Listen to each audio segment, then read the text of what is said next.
அனைவருக்கும் வணக்கம். Welcome to Lotus NEET biology Tamil YouTube channel. So நம்ம இன்றைக்கி பார்க்க போகிற video P G T R B syllabus new syllabus 3 மாதத்தில் முடிப்பது எப்படி. ஸோ இதை பற்றி தான் பார்க்க போகிறோம். ஸோ நமக்கு பார்த்தீங்கன்னாக்கா பிஜிடிஆர்பி எக்ஸாம் விரைவில் வரப்போகுது அப்படின்றது பார்த்தீங்கன்னாக்கா சட்டசபை கூட்டத்தொடர்லேயே பார்த்தீங்கன்னாக்கா அனௌன்ஸ் பண்ணிட்டாங்க. அதுவும் இல்லாமல் அடுத்த இயர் பார்த்தீங்கன்னாக்கா நமக்கு சட்டசபை எலெக்ஷனும் இருக்கிறதுனால முன்னாடியே என்ன பண்ணுறாங்கன்னா இந்த இயர் பார்த்தீங்கன்னாக்கா டிஆர்பி போர்டு பார்த்தீங்கன்னா வேகமாக அடுத்தடுத்த எக்ஸாம்ஸ் எல்லாத்தையும் அனௌன்ஸ் பண்ணிகிட்டே வந்துட்டுருக்காங்க.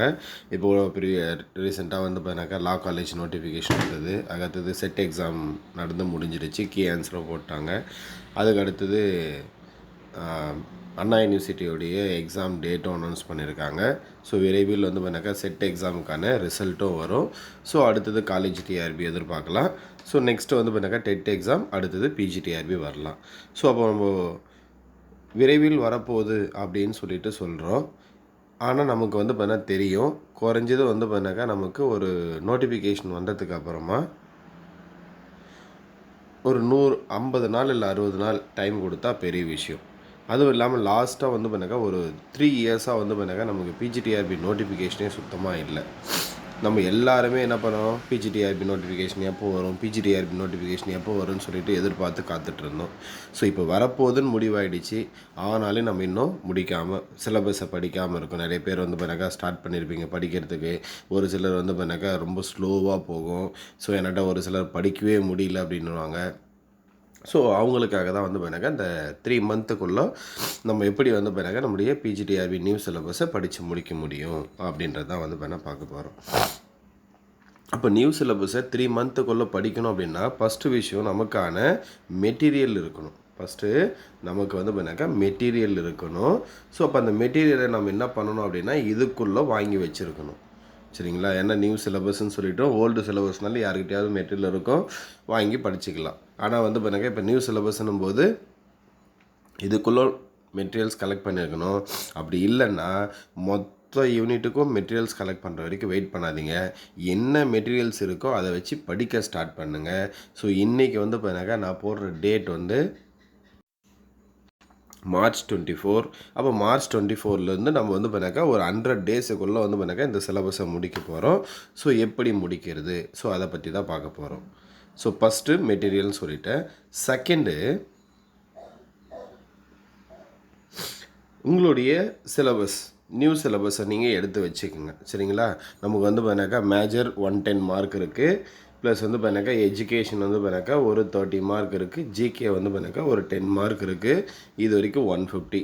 இது இல்லாமல் நமக்கு பார்த்தீங்கன்னாக்கா தமிழ் எலிஜிபிலிட்டி டெஸ்ட்டும் இருக்குது. சரிங்களா? தமிழ் எலிஜிபிலிட்டி டெஸ்ட்டும் இருக்குது. ஸோ அப்போ இவ்வளவும் இருக்குது. அப்போ எப்படி நம்ம படித்து முடிக்க போகிறோம் அப்படின்றது ஒன்று இருக்குது. சரிங்களா? அப்போது நமக்கு மேஜர் கான்சன்ட்ரேட் பண்ணுங்கள். ப்ளஸ் பார்த்தீங்கன்னாக்கா சைக்காலஜியும் கான்சன்ட்ரேட் பண்ணுங்கள். ப்ளஸ் பார்த்தீங்கன்னாக்கா ஜிகே எல்லாத்தையும் தான் கான்சன்ட்ரேட் பண்ணணும். ஆனால் நம்ம என்ன பண்ணுவோம்னா நிறைய பேர் பண்ணக்கூடிய ஒரே ஒரு தப்பு, ஃபஸ்ட்லேருந்து லாஸ்ட்டு வரைக்கும் பார்த்தீங்கன்னாக்கா வெறும் மேஜரை மட்டுமே படிப்போம். சரிங்களா? நம்ம இந்த சைக்காலஜி பக்கமும் போக மாட்டோம், ஜிகே பக்கமும் போக மாட்டோம், எலிஜிபிலிட்டி டெஸ்ட் பக்கமும் போக மாட்டோம். அப்போ லாஸ்ட்டாக நோட்டிஃபிகேஷன் வந்ததுக்கப்புறம் படிப்போம். அப்புறம் லாஸ்ட்டாக பார்த்தீங்கன்னா எனக்கு சைக்காலஜியில் மார்க் வரல, ஜிகேயில் மார்க் வரல அப்படின்னு சொல்லிட்டு உட்காந்துரும். சரிங்களா?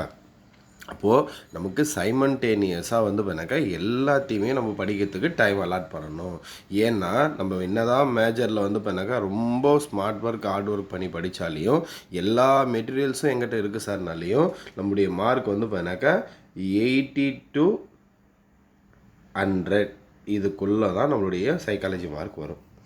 110க்கு நான் சொல்கிறது. சரிங்களா? அப்போ 80 மார்க்கை வச்சுக்கிட்டு நம்மளால் போஸ்டிங் வாங்க முடியுமா அப்படின்னா முடியாது. ஸோ 90 வச்சுக்கிட்டு போஸ்டிங் வாங்க முடியும்னா ஒரு சில மேஜருக்கு ஓகே. ஆனால் எல்லா டைமும் நம்ம பண்ணால் அதையே நம்பிட்டு இருக்க முடியாது. அப்போ நமக்கு எந்த மார்க்கும் வேணும், சைக்காலஜி மார்க்கும் வேணும், எஜுகேஷன் மார்க்கும் வேணும். சரிங்களா? இது இல்லாமல் தமிழ் எலிஜிபிலிட்டி டெஸ்ட்டுன்னு ஒன்று சொன்னாலே அதை பாஸ் பண்ணால் தான் நம்மளுக்கு கரெக்ஷனே பண்ணுவாங்க. அப்படி இருக்கும்போது நமக்கு பார்த்தீங்கன்னாக்கா எல்லா சப்ஜெக்டும் இம்பார்ட்டன்ட். சரிங்களா? சரி, இப்போ படிக்கிறது எப்படின்றது அதுக்குள்ளே போவோம். இப்போ நமக்கு டோட்டலாக பார்த்தீங்கன்னாக்கா இப்போது 10 யூனிட் இருக்குது. சரிங்களா? நம்ம என்ன பண்ண போகிறோம் அப்படின்னா ஒரு யூனிட்டை பார்த்தீங்கன்னாக்கா 10 டேஸ்ன்னு எடுத்துக்க போகிறோம். ஒரு யூனிட்டுக்கு 10 டேஸ். அப்போ 10 யூனிட்டுக்கு வந்து பார்த்தீங்கன்னாக்கா 100 டேஸ் இப்படி தான் படிக்க போகிறோம். அப்போ 10 டேஸில் ஒரு யூனிட்டை படித்து முடிக்க முடியுமா சார், எங்களது பெருசாக இருக்குது சார் அப்படின்னா, சரிங்களா, முடிஞ்ச அளவுக்கு ட்ரை பண்ணுவோம். சரியா? சரி, இப்போ 10 யூனிட் இருக்குது, ஒரு யூனிட்டுக்கு 10 டேஸ்ன்னு சொல்லிட்டீங்க சார், எப்படி நாங்கள் வந்து பண்ணாக்க யூனிட்டை செலக்ட் பண்ணுறது அப்படின்னா, ஃபஸ்ட்டு யூனிட்டை வந்து பண்ணாக்க செக்ரிகேட் பண்ணுங்கள். எப்படி செக்ரிகேட் பண்ணணும் அப்படின்னு எடுத்துக்கிட்டால், சரியா, மொத்தம் 3யாக பிரிங்க. சரியா, 3யாக பிரிங்க. வீக்னா என்ன, நீங்கள் எதில் ரொம்ப வீக்காக இருக்கீங்க. 10 யூனிட்டில் ஒரு யூனிட் எனக்கு சுத்தமாக தெரியவே தெரியாது, நான் இது வரைக்கும் தொட்டதே கிடையாது, அந்த மாதிரி ஒரு யூனிட், அதான் வீக் யூனிட். மீடியம், சரிங்களா, எந்த யூனிட்டை நீங்கள் ஓரளவுக்கு படிச்சிருப்பீங்க. ஓரளவுக்கு தான் படிச்சிருக்கேன் சார், இதெல்லாம் நான் வந்து பண்ணாக்கா அவ்வளோவா படித்தது கிடையாது, ஒன்று சுத்தமாக நான் தொட்டதே இல்லை, இன்னொன்று ஓரளவுக்கு படிச்சிருக்கிறேன். சரிங்களா, மூணாவது ஸ்ட்ராங். இப்படி 3ஆக பிரிங்க. சரிங்களா, ஸ்ட்ராங்குன்றது இந்த யூனிட்டு நான் படித்தா போதும் தரவாயிடுவேன், ஓரளவுக்கு படித்தா போதும் தரவாக இருப்பேன் அப்படின்ற டாபிக், அப்படின்ற யூனிட். சரிங்களா, இந்த மாதிரி 3யாக பிரிச்சுட்டு நீங்கள் ஃபஸ்ட்டு எதை கான்சன்ட்ரேட் பண்ணுறீங்க அப்படின்னா, ஸ்ட்ராங்காக இருக்கிறத கான்சன்ட்ரேட் பண்ணுங்கள். சரிங்களா, நம்ம மொத்தம் 10 யூனிட்டையும் அப்படியே வச்சுன்னு பார்த்துட்டு இருந்தோம் அப்படின்னா, ஐயோ இவ்வளோக்கு இதை படிக்கிறதுக்குன்னு சொல்லிட்டு கடைசி வரைக்கும் கஷ்டமாக தான் இருக்கும். நம்ம ஃபஸ்ட்டு என்ன பண்ணணும், யூனிட்டை கொஞ்சம் கொஞ்சமாக ரெடியூஸ் பண்ணிக்கிட்டே வரணும். அப்போ எப்படி ரெடியூஸ் பண்ண முடியும், இப்போ வந்து பண்ணாக்கா மொத்தம் 10 யூனிட் இருக்குது, அதில் வந்து பண்ணாக்கா டிஃப்ரெண்ட் டாபிக்ஸ் வந்து பண்ணாக்கா ஒரு 500 டாபிக்ஸ் இருக்குதுன்னு வச்சுப்போம். சரியா, 500 டாபிக்ஸ் ஒவ்வொன்றா கவுண்ட் பண்ணிங்கன்னா கிட்டத்தட்ட வரும் 500 டாபிக்ஸ் கிட்ட வரும். இல்லை வந்து பண்ணாக்கா ஒரு 250-300 டாபிக்ஸ் கிட்ட வரும்னு வச்சுங்க. அப்போது ஒரு 300 டாபிக் வருது அப்படின்னா, இப்போ 300 பார்த்தா ரொம்ப பெருசாக தெரியும். இப்போ இது ஒரு யூனிட் ஒரே ஒரு டாபிக் படிச்சிருங்க பார்க்கலாம். அப்போ என்ன ஆகும், 299 டாபிக் இருக்குது. அப்போ இன்னொரு டாபிக் படிச்சுட்டா அப்போது டாபிக்ஸ் வந்து பார்த்தா குறைச்சிட்டே வரணும். அதே மாதிரி தான் யூனிட்டையும் குறைச்சிக்கிட்டே வரணும். எதெல்லாம் ஈஸியாக இருக்கோ அந்த யூனிட்டெல்லாம் ஃபஸ்ட்டு படிங்க. ஈஸியாக இருக்கிற யூனிட்டை படித்தோம்னா, நம்ம படிச்சிட்டோம்டா, நம்மளால் படிக்க முடியுது அப்படின்னு சொல்லிட்டு நம்மளால் என்ன பண்ண முடியும், அடுத்தடுத்து படிக்க முடியும். ரெண்டாவது, இப்படி படிச்சிட்டோம்னா ஈஸியாக இருக்கிறதெல்லாம் ஃபஸ்ட்டு படிச்சுட்டு வந்துடலாம். குறைஞ்சது எந்த மேஜராக இருந்தாலும் சரி, நீங்கள் படித்த சப்ஜெக்ட்டு உங்களுடைய மேஜர் உங்களுக்கு குறைஞ்சது 6 இல்லை 7 யூனிட் ஈஸியாக தான் இருக்கும். சரிங்களா, அப்போது நம்ம இந்த 100 நாள் பிளான் பண்ணோம் இல்லையா, இதில் குறைஞ்சது வந்து பார்த்தீங்கன்னாக்கா ஒரு 60 இல்லை 70 நாளைக்குள்ளே நீங்கள் என்ன பண்ணுவீங்க, 6 இல்லை 7 யூனிட்டை முடிச்சிருவீங்க. இல்லை ஒரு 70-80 நாள் கூட எடுத்துக்கோங்க. சரிங்களா, அப்போது சார் நான் 100 நாள் முடிக்க முடியலையா சார் அப்படின்னா, நம்ம டார்கெட்டு ஃபஸ்ட்டு முடிக்கணும், 100 நாளைக்குள்ளே முடிக்கணும்னு பிளான். சரிங்களா, அப்போ 100 நாளைக்குள்ளே முடிச்சே ஆகணும்னு கிடையாது, அட்லீஸ்ட் 100 நாளைக்குள்ளே நம்ம எவ்வளோ முடிக்கணும், ஒரு 70% முடிச்சிடணும். சரிங்களா, முடிஞ்ச அளவுக்கு 100% முடிக்க தான் நம்ம இப்போ பிளான் பண்ணிகிட்ருக்கோம். அப்போது ஸ்ட்ராங்காக இருக்கிறது மீடியமாக இருக்கிறதுன்னு பார்த்தீங்கன்னா குறைஞ்சது ஒரு 6 இல்லை 7 யூனிட் இருக்கும். அந்த 6 இல்லை 7 யூனிட்டை ஃபஸ்ட்டு படித்து முடிச்சிருங்க. சரிங்களா, அப்போ நமக்கு வந்து பண்ணாக்கா ஓரளவு கான்ஃபிடென்ட் இருக்கும். அடுத்தது இன்னொரு டவுட் வரும். சரிங்களா, நான் படிக்கிறேன் சார், ஆனால் எனக்கு வந்து பண்ணாக்கா படித்தது ஞாபகமே இல்லை அப்படின்ட்டு. சரிங்களா, இப்போ நம்ம என்ன பண்ணணும் அப்படின்னா, படித்ததை வந்து பண்ணாக்கா ரெகுலராக டெய்லி வந்து பண்ணாக்கா ரிவைஸ் பண்ணிக்கிட்டே இருக்கணும். அப்போ தான் வந்து பண்ணாக்கா நமக்கு ஞாபகம் இருக்கும். சரிங்களா, அப்போ தான் வந்து பண்ணாக்கா படிக்க நம்மளால் வந்து பண்ணாக்கா ஞாபகம் வச்சுக்கிட்டே இருந்தால் மட்டும்தான் நமக்கு வந்து பண்ணாக்கா நிறைய வந்து பண்ணாக்கா படிக்கணும்னு எண்ணம் வரும். படிக்கிறது ஞாபகமே இல்லை அப்படின்னா படிக்கிறதுக்கு எண்ணமே வராது. சரிங்களா, அடுத்தது இப்போ உங்களுக்கு 10 யூனிட் இருக்குது. அந்த 10 யூனிட்டில் ஏதோ ஒரு யூனிட் உங்களுக்கு ரொம்ப ஈஸியாக இருக்குது. அந்த யூனிட்டை சரியா என்ன பண்ணுங்கள், ஸ்மாலர் பார்ட்ஸாக பிரிங்க. ஸ்மால் பார்ட்ஸாக பிரிங்க. அப்போ வந்து பண்ணாக்கா இப்போ 10 டேஸ் சொன்னோம் இல்லையா, இப்போ ஃபஸ்ட்டு டே இந்த ஃபஸ்ட்டு யூனிட்டில் நான் இதை படிக்க போகிறேன். நீங்கள் ஆர்டராக அந்த ஃபஸ்ட் லைன்லேருந்து தான் படிச்சுட்டு வரணும்னு கிடையாது. சரிங்களா, இப்போ ஒரு யூனிட் இருக்குது, அந்த யூனிட்டில் இப்போ ஃபார் எக்ஸாம்பிள் என்னுடைய யூனிட் காட்டுறேன் பாருங்கள். ஸோ இதுதான் வந்து பண்ணாக்கா நம்மளுடைய நியூ சிலபஸ், என்னுடைய மேஜர் பாட்னி, என்னுடைய மேஜருடைய சிலபஸ் தான் நான் வந்து பண்ணாக்கா இப்போ ஓப்பன் பண்ணியிருக்கேன். ஸோ இதில் பார்த்தீங்கன்னாக்கா நமக்கு டோட்டலாக வந்து பண்ணாக்கா 10 யூனிட்ஸ் இருக்கும். ஸோ நான் எப்படி வந்து பண்ணாக்கா நான் யூனிட்டை வந்து பண்ணாக்கா ஸ்ப்ளிட் பண்ணி பண்ணுறது இங்கே சொல்கிறேன் பாருங்கள். ஸோ இப்போ வந்து பண்ணாக்கா ஆல்கே இருக்குதுன்னு வச்சுங்களேன். ஸோ இப்போ நம்மக்கிட்ட நிறைய பேர் இப்போது இந்த வீடியோ பார்க்குற எல்லாருமே வந்து பண்ணாங்க இதுக்கு முன்னாடி டிஆர்பி எழுதிருக்கீங்க அப்படின்னா உங்ககிட்ட ஓல்டு மெட்டீரியல் வச்சுட்ருப்பீங்க. அந்த ஓல்டு மெட்டீரியலில் எதெல்லாம் நமக்கு ஆல்ரெடி வந்து பண்ணாக்க சிலபஸில் இருந்தது, ஓல்டு சிலபஸ்லேயே இருந்தது அப்படின்றத பார்த்து அதெல்லாம் ஃபஸ்ட்டு படிங்க. நோட்ஸ் கலெக்ட் பண்ணுறதுக்கு வெயிட் பண்ணிட்டுருக்காதீங்க. ஸோ இப்போ இந்த இடத்துல வந்து பார்த்தீங்கன்னா நமக்கு வந்து பார்த்தீங்கன்னா இந்த சைனோ பாக்டீரியா அப்படின்னு இருக்குது. ஸோ நான் இதை என்ன பண்ணுவேன்னா ஒரு ஸ்மாலர் சப் டாப்பிக்காக பிரிச்சிருவேன். அடுத்து எக்கனாமிக் இம்பார்ட்டன்ஸ் ஆஃப் ஆல்கே, அதை ஒரு சப் டாப்பிக்காக பிரிச்சிருவேன். அடுத்தது கிளாசிஃபிகேஷன் ஆஃப் ஆல்கே எஃப்இ ஃப்ரிட்ஜ், இதை ஒரு சப் டாப்பிக்காக பிரிச்சிருவேன். அடுத்து ஜென்ரல் அக்கௌண்ட் ஆன் ஆல்காலஜி, இதை ஒரு சப் டாப்பிக்காக பிரிச்சிருவேன். சரிங்களா? அடுத்து life cycle pattern of algae, இது ஒரு சப் டாப்பிக்காக பிரிச்சிருவேன். இப்போ நான் இதை பார்த்ததுலேயே வந்து பார்த்தா எனக்கு இது எல்லாமே ஓல்டு சிலபஸ். சரிங்களா?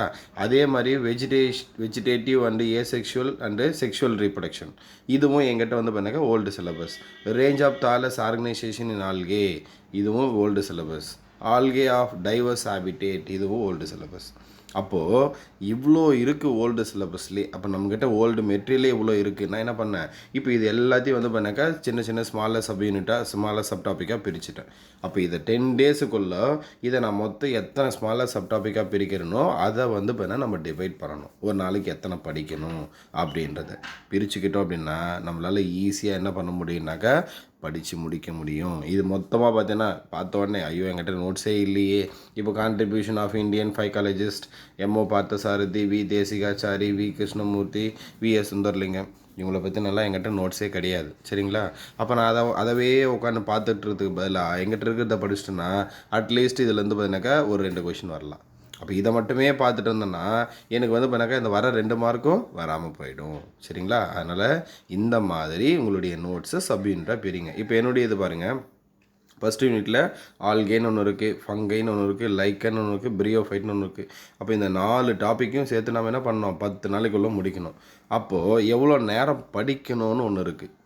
அப்போ எவ்வளோ நேரம் படிக்கணும், அட்லீஸ்ட் சரியா ஒரு நாளைக்கு குறைஞ்சிது 8 ஹவர்ஸ்லேருந்து சரியா 8 ஹவர்ஸ்லேருந்து 10 ஹவர்ஸ் படிக்கணும். அப்போ முடியுமா சார், நான் ஆல்ரெடி வந்து பண்ணாக்கா ஜாபுக்கு போயிட்டுருக்கேன், இல்லை வந்து பண்ணாக்கா நான் ஃபுல்லாக வீட்டில் தான் இருக்கேன் அப்படின்னா வீட்டில் இருக்கிறவங்க இன்னும் அதிகமாக படிக்கணும். சரிங்களா? ஜாபுக்கு போயிட்டுருக்கிறவங்க என்ன பண்ணணும் அப்படின்னா ஈவினிங் வேலைக்கெல்லாம் போயிட்டு வரீங்க, 6 o'clock உட்காரிங்க அப்படின்னா 6லேருந்து 7, 8, 9, 10 அட்லீஸ்ட் 4 ஹவர்ஸ் படிங்க. சரியா? 6லேருந்து இதுக்கு இடையிலே வந்து பண்ணாக்கா பிரேக்ஃபாஸ்ட்டு போயிடும், இல்லை வேறு எதனா ஒர்க் இருக்கும் அது போயிடும். அப்போ பேலன்ஸ் இருக்கிற டைமை கொஞ்சம் மேனேஜ் பண்ணுங்கள். ஸோ மார்னிங் வந்து பண்ணாக்கா 4 o'clock எழுந்துக்குங்க. 4லேருந்து 5, 6, 7 வரைக்கும் படிங்க போதும். சரியா? இப்போவும் பார்த்தீங்கன்னா நமக்கு 3 hours தான் வருது. நான் சொன்னது 8 to 10 ஹவர்ஸில் 7 hours தான் வருது. அப்போ பேலன்ஸ் உங்களுக்கு எப்போ டைம் கிடைக்கும், இப்போ சண்டேஸ் கிடைக்கிது, இல்லை வந்து பண்ணாக்கா லீவ் டேஸ் கிடைக்கிது அப்படின்னா அன்றைக்கி வந்து பண்ணாக்கா இன்னும் கொஞ்சம் அடிஷ்னலாக இன்க்ரீஸ் பண்ணுங்கள். ஸோ இப்படி தான் வந்து பண்ணாக்கா இருக்கிற டைமை ஸ்ப்ளிட் பண்ணி படிக்கணுமே தவிர எனக்கு டைம் கிடைக்கல அப்படின்னா ரொம்ப கஷ்டமாக இருக்கும். சரி, இப்போ இந்த 5 hours இருக்குது. இந்த 5 ஹவர்ஸில் நம்மளால் வந்து 7 hours இருக்குது. இந்த 7 ஹவர்ஸை நான் என்ன பண்ணுறேன் அப்படின்னாக்கா 2 hours ஸ்ப்ளிட் பண்ணுறேன். 5 + 2. அப்போ இந்த 5 அப்படின்றது ரீடிங் டைம், நீங்கள் எது வேணாலும் புதுசாக படிச்சுங்க. ஆனால் இந்த 2 hours அப்படின்றது எவ்ரிடே 2 hours வந்து பண்ணால் நீங்கள் என்ன பண்ணணுன்னாக்கா ரிவிஷனுக்காக அலாட் பண்ணணும். ஏன்னா நம்ம எவ்வளோக்கு எவ்வளோ படிக்கிறோமோ அவ்வளோக்கு அவ்வளோ ரிவிஷன் அப்படின்றது very very very essential, very very very must. அப்போ ரிவிஷன் இருந்தால் மட்டும்தான் நம்மளால் வந்து பண்ணாக்கா கிளியர் பண்ண முடியும். சரிங்களா? அடுத்தது இப்போ டோட்டலாக வந்து பண்ணாக்கா 10 யூனிட் இருக்குதுன்னு வச்சுங்களேன். இந்த 10 யூனிட்டில் எந்த யூனிட்டில் மார்க் அதிகமாக வரும் இப்போ உங்களுக்கு தெரியும். சரியா? இப்போ ஃபார் எக்ஸாம்பிள் நான் வந்து பண்ணாக்கா இந்த லைக்கன் அப்படின்னு எடுத்துக்கிறேன். சரிங்களா? இந்த லைக்கன் டாப்பிக்கு அப்படின்றது மொத்தமாக சேர்த்து எனக்கு வந்து பண்ணால் நோட்ஸ் வந்து பண்ணாக்கா ஒரு 12 பேஜ் இருக்குன்னு வச்சுங்க. அவ்வளோதான் இருக்கும். மொத்தமாக சேர்த்து நோட்ஸ் வந்து பண்ணாக்கா 12 பேஜ். எங்கிட்ட வந்து பண்ணால் ஏதோ ஒரு கோச்சிங் கிளாஸோடைய நோட்ஸ் அப்படின்னா ஒரு 12லேருந்து ஒரு 20 பேஜ் இருக்கும். ஆனால் இந்த 20 பேஜ் படித்தேன்னா எனக்கு வந்து பண்ணாக்கா 3 கொஷின் கன்ஃபார்மாக வரும். அப்போது ஏன் இது 3 ஹையஸ்ட்டு வெயிட்டேஜாக சார்னா இங்கே ஒவ்வொரு மார்க்காக தான் நம்ம ஆட் பண்ணிகிட்டே இருக்கணும். இதுக்கு முன்னாடி என்னுடைய சிலபஸில் வந்து பார்த்தீங்கன்னாக்கா எப்படி இருக்கும் அப்படின்னா இந்த இடத்துல பாருங்கள், இந்த இடத்துல ஆல்கே, ஸோ இங்கே பிரியோஃபைட்டு, டெட்ரோஃபைட்டு, ஜிம்னோஸ்பர்ம், இது 3 சேர்த்தே ஒரு யூனிட் தான் இருக்கும். இதுக்கு முன்னாடி. அப்போ இதுலேருந்து எனக்கு எத்தனை கொஷின் வரும்னா 10 கொஷின் வரும். அப்போ நான் ஒவ்வொரு டாப்பிக்கும் படிச்சேன்னா 3 கொஷின் வரும். இங்கே இருக்கு பாருங்கள் பேலியோ பாட்டனி. ஸோ இப்போ என்ன பண்ணாங்கன்னா இதை எடுத்துகிட்டு வந்து என்னுடைய இதில் செகண்ட் யூனிட்டில் வச்சுட்டாங்க. டெர்டோஃபைட்டு, ஜிம்னோஸ்பர்மு, பேலியோ பாட்டனி. இது 3 சேர்த்து 10 மார்க் தான் வரும். ஆனால் இதுக்கு முன்னாடி இந்த பேலியோ பாட்டனின்னு ஒன்று இருந்தது. இந்த பேலியோ பாட்டனியை மட்டும் படித்தா நமக்கு குறைஞ்சது வந்து பார்த்தீங்கன்னாக்கா 10 கொஷின் வரும். சரியா, குறைஞ்சது 10 கொஷின் வரும். அப்போது எனக்கு இதுதான் சொல்கிறேன், ஐ வெயிட்டேஜ் எங்கே இருக்கும், எந்த யூனிட்டில் இருக்கும் அப்படின்றத நீங்கள் ப்ரிடிக்ட் பண்ணுங்கள்.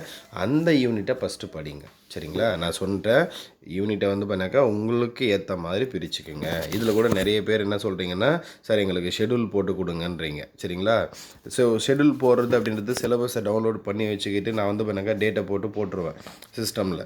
அது ஒரு பெரிய வேலையே கிடையாது. ஆனால் அதுக்கான நோட்ஸ் உங்கள்கிட்ட இருக்கான்னு ஒன்று தெரியணும், உங்களுடைய கெப்பாசிட்டி என்னன்னு தெரியணும், உங்களுக்கு கிடைக்கக்கூடிய அந்த ஸ்டடி டைமிங் என்னன்னு தெரியணும்.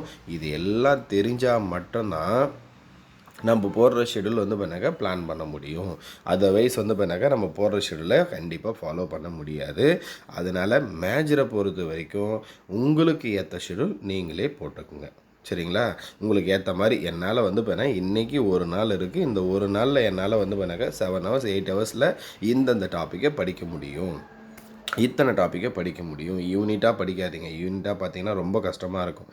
சரியா, நான் ஆல்ரெடி சொன்னேன் இல்லையா, சின்ன ஸ்ப்ளிட் பண்ணுங்கள். அந்த சப் டாப்பிக்காக ஸ்ப்ளிட் பண்ணி எத்தனை சப் டாப்பிக்காக ஒரு நாளைக்கு உங்களால் முடிக்க முடியும்னு பாருங்கள். அதுக்கு ஏற்ற மாதிரி வந்து பண்ணாங்க படிக்க ஸ்டார்ட் பண்ணுங்கள். அதே மாதிரி ஒரு 100 டேஸுக்குள்ளே நம்மளுடைய அந்த 10 யூனிட்டையும் படித்து முடிக்கணும் அப்படின்னா நமக்கு ரொம்ப இம்பார்ட்டண்ட்டாக தேவைப்படக்கூடிய ஒன்று என்னென்னாக்கா, இப்போது வீக்லி பிளான். சரிங்களா, நீங்கள் வந்து பார்த்தீங்கன்னாக்கா 100 days பிளான் போடுறீங்களா, இப்போ வந்து பார்த்தீங்கன்னாக்கா 100 days first 10 days 1 to 10 days இந்த யூனிட் படிக்க போகிறேன். ஏதோ ஒரு யூனிட் அதை மாற்றிக்கலாம், அப்படி வரிசை கூட போட்டுங்க. அப்புறம் second day 11th டேலேருந்து 20th day இன்னொரு யூனிட் இந்த மாதிரி போட்டுக்கோங்க. இப்போ நம்ம இந்த ஃபஸ்ட்டு ஒரு 10 days தான். இப்போ இந்த ஃபஸ்ட்டு 10 daysக்கான ஷெடியூலை மட்டும் போடுங்க. ஃபஸ்ட் டே இந்தந்த டாபிக், செகண்ட் டே இந்தந்த டாபிக், தேர்ட் டே இந்தந்த டாபிக் அப்படின்னு சொல்லிட்டு 10 daysக்கு போட்டுருங்க. சரியா, 10 daysக்கு போட்டுட்டு அடுத்து நீங்கள் போட்ட ஷெடியூலை ஸ்ட்ரிக்டாக ஃபாலோ பண்ணுங்க. சரியா, இப்போ நம்ம ஒரு ஸ்கூலில் போயிட்டு டீச்சராக ஒர்க் பண்ணுறோம் அப்படின்னா, சரிங்களா, நம்ம எப்படி ஃபாலோ பண்ணுவோம், பசங்களை மார்க் எடுக்க வைக்கணும் அப்படின்னா அவன் டெய்லியும் எல்லா ஒர்க்கும் முடிச்சிருக்கானா இல்லையா இதெல்லாம் செக் பண்ணுவோம் இல்லையா. ஸோ அப்பப்போ டெஸ்ட்டு வைப்போம். அப்போ அதே மாதிரி இந்த 10 நாளைக்குள்ளே நீங்கள் போட்ட பிளானை நீங்கள் என்ன பண்ணுங்கள், எந்த கஷ்டம் வந்தாலும் சரி, எந்த ஒர்க் இருந்தாலும் சரி, இந்த ஷெடியூலில் கம்ப்ளீட்டாக வந்து பண்ணாக்கா ஃபாலோ பண்ணணும். அப்போ தான் நம்மளால் 100 daysல நம்ம சிலபஸை முடிக்க முடியும். அதர்வைஸ் முடிக்க முடியாது. சரிங்களா, ஃபஸ்ட் டே பார்த்துக்கலாம், நீங்கள் இந்த வேலைக்கு எது பார்க்கல அப்படின்னு சொல்லிட்டு செகண்ட் டேக்கு போயிடக்கூடாது, செகண்ட் டேவும் படிக்கல தேர்ட் டே போயிடக்கூடாது. சரிங்களா, ஸோ இந்த மாதிரி வந்து பண்ணாக்கா நம்ம அந்த ஷெடியூலை எப்போ ஸ்கிப் பண்ணுறோமோ அப்போ ஆட்டோமேட்டிக்காக நம்மளால் அந்த 100 daysல முடிக்கவே முடியாது. நீங்கள் 10 daysக்கான ஷெடியூல் போட்டிங்களா, ஒரு நாளைக்கு வந்து பண்ணாக்கா 4 சப் டாபிக் போட்டிங்களா, அந்த 4 சப் டாபிக் முடிச்சிருக்கணும். அடுத்து செகண்ட் டே எழுந்த உடனே நான் சொன்னேன் இல்லையா, 7 hours படிக்கிறீங்கன்னா 2 hours ரிவிஷன். அப்போ அந்த 2 hours என்ன பண்ணுறீங்க, ஃபஸ்ட் டே என்ன படிச்சிங்களோ அதை படிங்க, திரும்ப ஒரு முறை படிங்க. அப்போ தான் வந்து பார்த்தீங்கன்னா ஞாபகம் இருக்கும். நம்ம எத்தனை முறை நம்ம படிக்கிறோமோ அவ்வளோ அளவுக்கு வந்து பார்த்தீங்கன்னாக்கா நம்மளால் என்ன பண்ண முடியும்னாக்கா மார்க்கு ஸ்கோர் பண்ண முடியும். நீங்கள் பாட்டுக்கு வந்து பார்த்தீங்கன்னாக்கா ஒரே ஒரு முறை படிச்சுட்டு எக்ஸாம் ஹாலில் போய் உக்காந்திங்கன்னா ஆன்சர் எங்கேயோ பார்த்த மாதிரி இருக்கும், இதுவா அதுவான் டைலமாவில் இருக்குமே தவிர எக்ஸாக்டாக இது தான் வரும்னு நம்மளால் சொல்லவே முடியாது. ஸோ அந்த மாதிரி வந்து பார்த்தீங்கன்னாக்கா பிரச்சனை வரும். ஸோ ஞாபகம் வச்சுக்கோங்க, நல்லா படிங்க, ஒரு ஷெடியூலை போடுங்க, அந்த ஷெடியூலை வந்து பண்ணாக்கா தரவாக ஃபாலோ பண்ணுங்கள். சரி, இப்போது அடுத்தது வந்து பண்ணாக்கா எல்லாருமே ஷெடியூல் கேட்டிங்க இல்லையா, உங்களுடைய மேஜருக்கு நீங்கள் போட்டுக்குங்கன்னு சொன்னேன். நம்மளுடைய சைக்காலஜி, சரியா, எல்லாருக்குமே வந்து பண்ணாக்கா காமனாக சைக்காலஜி வரும். ஸோ அப்போ நான் என்ன பண்ணுறேன் அப்படின்னா சைக்காலஜிக்கு, சரியா, சைக்காலஜிக்கு வந்து பண்ணாக்கா டெய்லி வந்து பண்ணாக்கா ஒரு சப் டாபிக், ஏதாவது ஒரு சப் டாப்பிக்கை வந்து பண்ணாக்கா நமக்கு எந்த புக்கில் இருந்து மேக்ஸிமம் இதுக்கு முன்னாடி கொஷின் கேட்டிருக்காங்க அப்படின்னா, ஒன்று சந்தானம் அப்படின்னு ஒரு தமிழ் மீடியம் புக் இருக்குது. சரியா, சந்தானம் அப்படின்னு தமிழ் மீடியம் புக் இருக்குது. ஒன்று சந்தானம் புக்கில் இருந்து வருது கொஷின். அப்படி இல்லைன்னா